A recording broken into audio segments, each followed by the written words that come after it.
Oh, salut Benji. Ça va bien? Salut. Ouais, écoute, j'avais le goût de discuter des hameçons avec toi. OK. Je me disais, c'est quoi pour toi un hameçon en fait? Ça, c'est une question qu'on pose souvent. Et puis, moi, je ne le définis pas par de quoi il est fait, mais par qu'est-ce qu'il nous fait faire. Un hameçon, il peut être composé de n'importe quoi. Ça peut être une pensée, une émotion, un souvenir. Ça peut se présenter en bas à gauche, ça peut se présenter en bas à droite. Ça peut même être quelque chose que tu vois dans ton expérience des cinq sens, comme un verre d'alcool, un petit biscuit. Mais ce n'est pas de quoi il fait l'hameçon qui est central, c'est vraiment qu'est-ce que ça te fait faire. Est-ce que tu mords à l'hameçon, puis qu'ensuite tu te retrouves tiré, agir dans une direction différente que tu aurais agi si l'hameçon ne s'était pas présenté, et surtout si tu n'avais pas mordu à l'hameçon. C'est vraiment intéressant en fait, parce que ça rejoint un peu la compréhension que j'avais.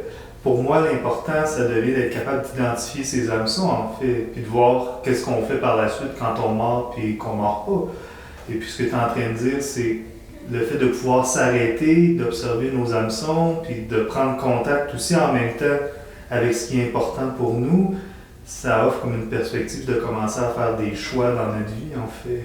C'est ça, ça t'ouvre déjà la voie à l'aïkido verbal finalement, parce que quand tu arrives à voir les hameçons, à prendre un peu de distance, puis à voir la fonction de l'hameçon, donc c'est toujours une définition fonctionnelle, c'est pas de quoi c'est fait, mais c'est qu'est-ce que ça te fait faire, donc définition fonctionnelle, quand tu arrives à voir cette fonction qui dans la matrice se résume par est-ce que ça t'emmène à gauche ou est-ce que ça te laisse de la place pour choisir d'agir à droite, quand tu arrives à voir que la fonction c'est de te tirer vers la gauche, en général ça te donne l'espace nécessaire à pouvoir considérer qu'est-ce que tu pourrais faire pour t'approcher de ce qui est important pour toi.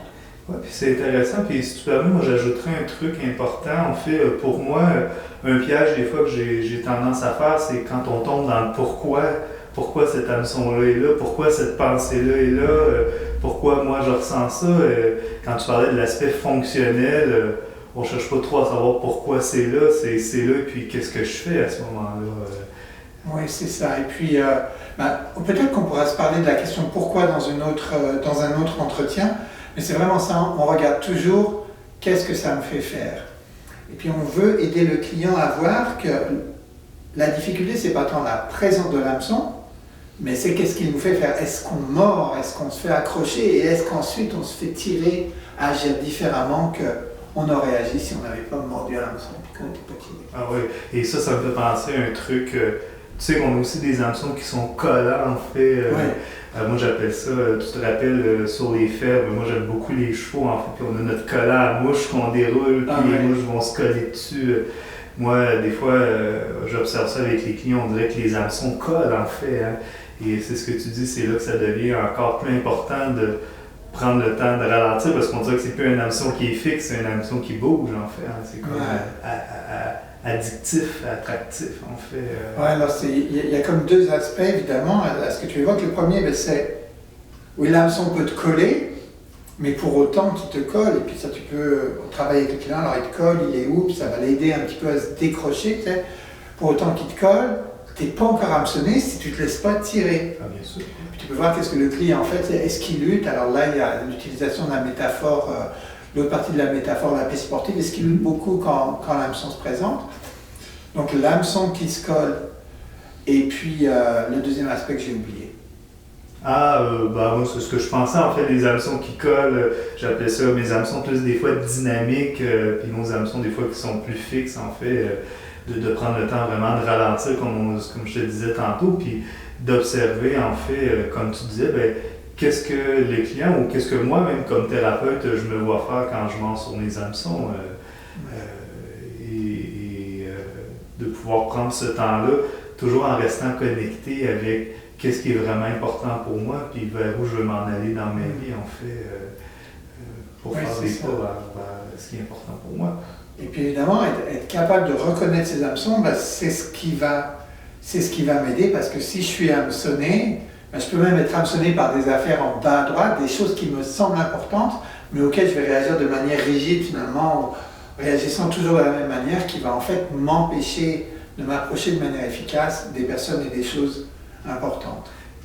comme le respect pour certains parents, en fait, que le respect, je dois être respecté par mon enfant, il doit me respecter. Voilà. T'es-tu en train un peu de parler des règles rigides puis des règles souples là-dedans? C'est ça. Donc l'idée, c'est ça permet un peu de travailler les règles et puis on voit si j'interagis de manière rigide, et je me fais tirer un peu toujours dans la même direction, et bien là, il y a moins de chances que ça fonctionne, que j'ai des chances de pouvoir me diriger à travers mes actions vers ce qui est important pour moi.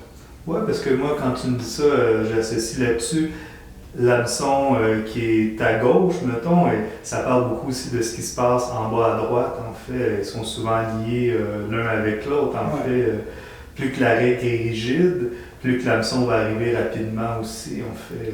C'est ça. Et puis plus je suis... En fait, la règle rigide en tant que telle peut être un hameçon. Répondre de manière rigide ou chercher des règles rigides peut être un hameçon. Donc en utilisant la même image, tu peux aller un peu plus en avant en travaillant de manière un peu plus explicite cette affaire de règles rigides versus règles plus flexibles. Et puis, qu'est-ce que le client pense qui va mieux fonctionner pour lui? Est-ce que c'est interagir de manière rigide ou être plus flexible de manière à pouvoir s'adapter aux conditions, au contexte changeant de nos vies? Oui, parce que je trouve ça intéressant parce que ce que tu es en train de dire, c'est qu'on va placer vraiment le client au centre de sa matrice parce que c'est lui qui va décider où il veut aller, puis à la limite à quel niveau il souhaite que ses règles soient rigides ou pas, en fait. On va le placer au centre et puis en fait en observant les hameçons et ce qu'il fait ensuite, ça lui permet de voir un petit peu ces classes de comportements qui souvent ne sont pas fonctionnels, c'est-à-dire tous ces comportements qui répondent à des règles rigides. Je fais ça parce qu'il y a ça. J'ai de la colère, donc j'agis de telle manière. J'ai la pensée que je n'y arriverai pas, donc j'agis de telle manière. Je manque de confiance en moi, donc j'agis de telle manière. Les enfants doivent me respecter, donc j'agis de telle manière. Alors quand tu prends le temps de regarder ça, alors ça peut me faire agir comme ça. Tu vois que déjà tu cadres de manière beaucoup plus large, de cette manière qu'on appelle le cadrage hiérarchique. Donc ça fait partie de mes expériences. Et puis ça te donne l'occasion de pouvoir choisir de faire autre chose si c'est ce qui va marcher pour toi. Même en présence de ce qui fait mal ou ce qui est aversif, en fait. Même en présence de ce qui fait mal et de ce qui est aversif, en effet. Oui, pour moi, c'est ce qui est central avec l'acte, en fait, de pouvoir continuer à faire ce qui est important, même avec ce qui est plus dérangeant, en fait. C'est sûr, et puis c'est ça, c'est ce qui fait la force de l'acte, parce que s'il fallait attendre que les choses désagréables disparaissent, on ne serait pas beaucoup à pouvoir faire ce qui est important pour nous. Oui. Alors, c'est une bonne conclusion, ça. Ouais.